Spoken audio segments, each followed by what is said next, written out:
అందరికీ praise the lord. ప్రభువు దినం అంటే ఆదివారం యొక్క ప్రాముఖ్యతలు పరిశుద్ధ గ్రంథం బైబిల్లో నుండి కొన్ని లేఖనముల ద్వారా తెలుసుకుందాం. మొదటిగా యేసుక్రీస్తు ప్రభువు వారు పునరుత్థానమైన దినము.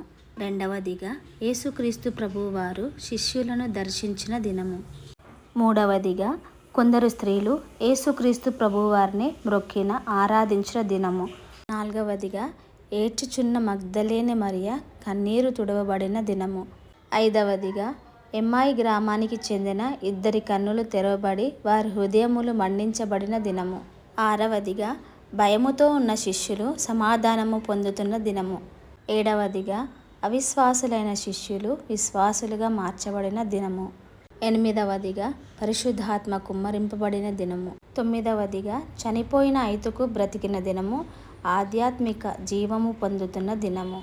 పదవదిగా అపోస్తలులు రొట్టె విరిచిన దినము. 11వదిగా పరిశుద్ధుల కొరకు కానుక వేసిన దినము.